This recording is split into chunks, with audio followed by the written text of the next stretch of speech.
Breaking news, first at 4, the CFO of the Trump Organization walks into court. We'll talk about the charges he's facing along with the former president's business empire. Also, money, money, money. Millions of dollars are now on the line only if you have at least one COVID shot. We'll tell you how to join the sweepstakes. Good afternoon, Ben. Good afternoon, Karen. Starting to feel the changes, but not for everybody. We'll see how much more of this rain is left before it can finally dry out. Paula? I'll show you how this young man outwitted a bunch of challenges, including the COVID lockdown, to achieve a big dream. Now you get ready to smile big. Live from downtown Detroit, home of WDIV and Click on Detroit, Local 4 News First at 4 starts now. Good afternoon, I'm Karen Drew. First at 4, the driver accused in a hit-and-run crash that killed a child in Warren faces a judge for the first time. 22-year-old Maurice Sumler is charged with leaving the scene of an accident causing death. The crash happened Tuesday night on Van Dyke between 9 and 10 Mile. Prosecutors say Sumler tried to beat a red light when he hit 5-year-old Preston Singleton and then kept going. Sumler pleaded not guilty to the felony charge. If convicted, he faces up to 15 years in prison. City of Detroit is still cleaning up and reaching out to help residents affected by the recent flooding. You'll hear from Mayor Duggan in a moment, but first, we also caught up with the American Red Cross as it went door to door in Wayne, Washtenaw, and Huron counties to deliver cleanup kits to flood victims. Now, those kits include things like bleach, mops, rubber gloves, and N95 masks. The Red Cross expects to deliver about 800 kits this week.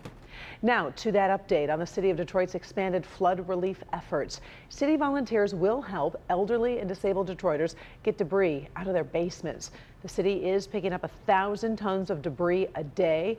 More crews are being called in to help with the removal. FEMA will be in Metro Detroit next Thursday to assess the flood damage. Mayor Duggan says he'll bring the whole region's concerns straight to President Biden. I will be meeting with the president on Saturday to talk to him about the magnitude of what we're facing, not just for Detroit, but all of southeastern Michigan. I'll be pitching Dearborn and Grosse Pointe and Ann Arbor and Bloomfield and everybody else that was hit so hard. But to impress upon the president the urgency of an early declaration of a major disaster.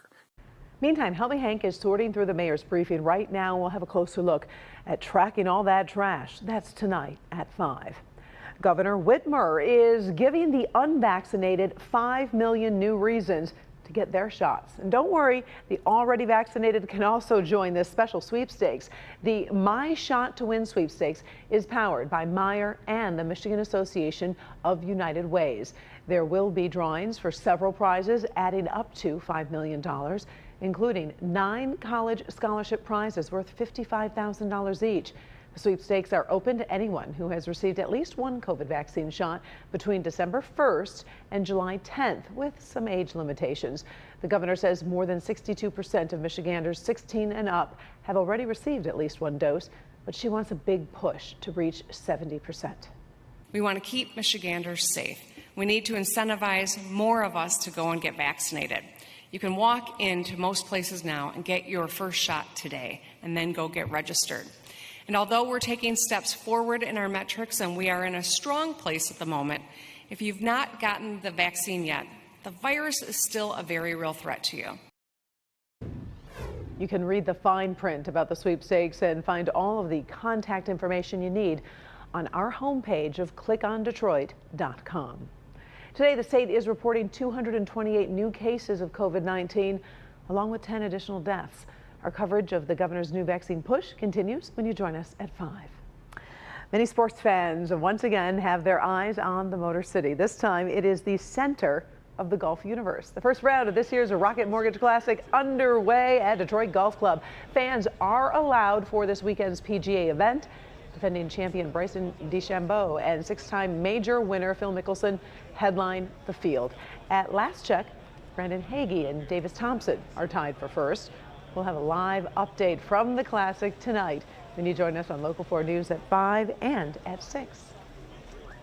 course, we're hoping the weather keeps getting better and better for all those golfers and the fans who are coming to town to enjoy the big event. Let's bring in Ben with our first forecast. Yeah, Karen, it looks like they picked the 4 best days to really do the golf tournament here in Southeast Michigan. The last of the showers moving out, and that's well away from DGC this afternoon. In fact, it's right there along the Erie shoreline. A couple of downpours there and some lightning strikes, but we're not expecting any severe storms, and this is not going to be long for the world as the dry air is already starting to work its way in. Dew points in the low and mid 60s, so that pine tree green that we were looking at yesterday of the tropical feeling air, that's gone thanks in part to this north wind, which is bringing that in. Mid to upper 70s. Temperatures don't feel a whole lot different than yesterday, but man, that humidity makes all the difference.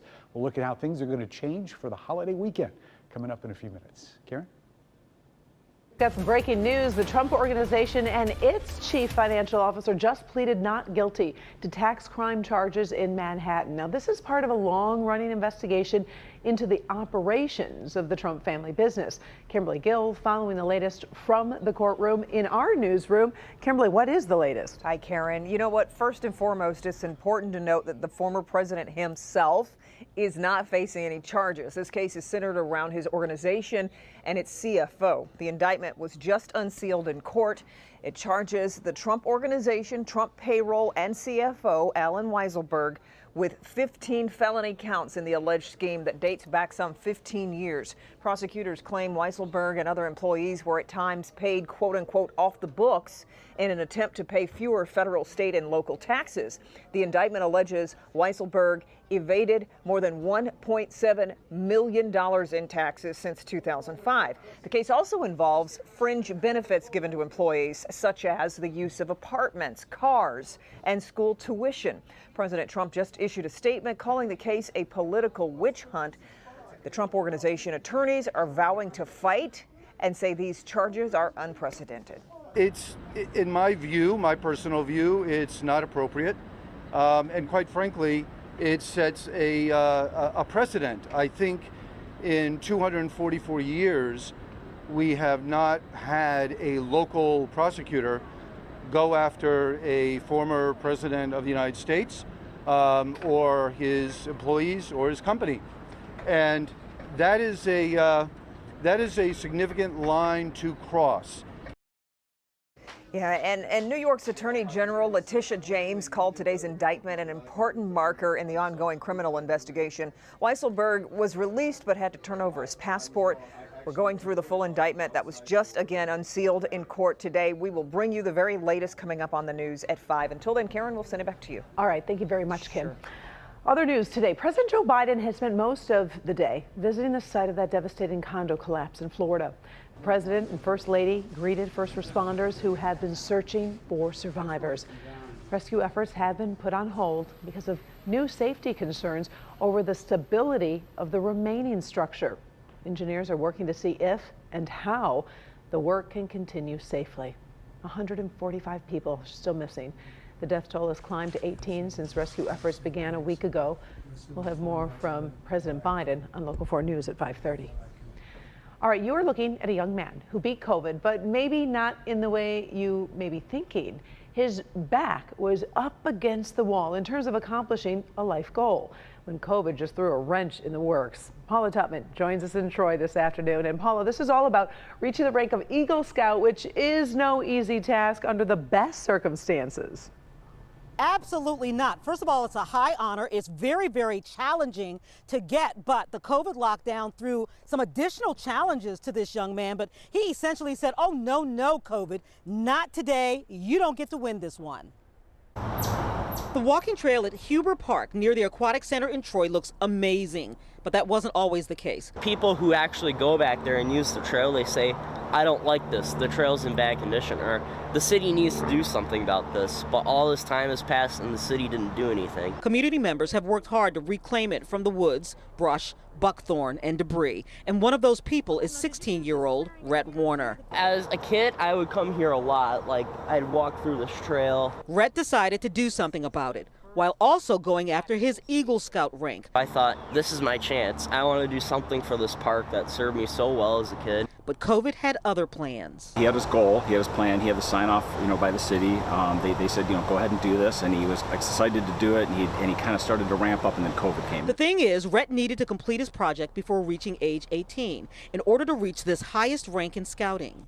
There was a lot of work to be done. There was no room to wait. The moment the world started opening back up, Rhett got to work. Bottle drives, fundraisers, and good old-fashioned hard work. Did you do this? Did you put this here? Yeah. There was 30 to 40 people each workday coming into the woods and just bringing in the equipment, hauling heavy lumber, clearing brush, really tough work. The city of Troy is so appreciative of his passion and the 13 out of 18 stations that have gotten rehabbed. We have almost 900 acres of parkland, and we still struggle with trying to maintain that parkland. This is a very old trail system here, and we had some old infrastructure. It was dilapidated. It needed to be updated. We had exercising stations throughout that weren't properly marked. People didn't know how to use them, and Rhett came in and really provided an opportunity where people can enjoy the park that much more. This is a young man who has battled so much in his life on the autism spectrum, but he's managed to be the victor and get that much closer to Eagle Scout by beating COVID, not the virus, the deadline. And it was a very passion-related project to me, something that meant a lot to me. Yeah, so this is just some of his handiwork. And again, I mean, this is just such a huge deal for this young man. So many of us have had challenges through COVID. They're all different, but it's how he handled this and just kind of navigated through. So he's almost done tying up loose ends, still has to sit before the board before he gets his rank. But yay, Rhett and Karen, little known factoid, my photographer partner, Justin DePreckle, is an Eagle Scout. Wow. And so how great for him to shoot, right? How great for him to shoot this story today. Oh, I love the story. What great passion for that young man. We appreciate you sharing that with us. Thank you, Paula. Still ahead, your first and four, the fight over voting rights. As Michigan lawmakers consider new reforms, we're getting our first look at where the U.S. Supreme Court stands on new restrictions.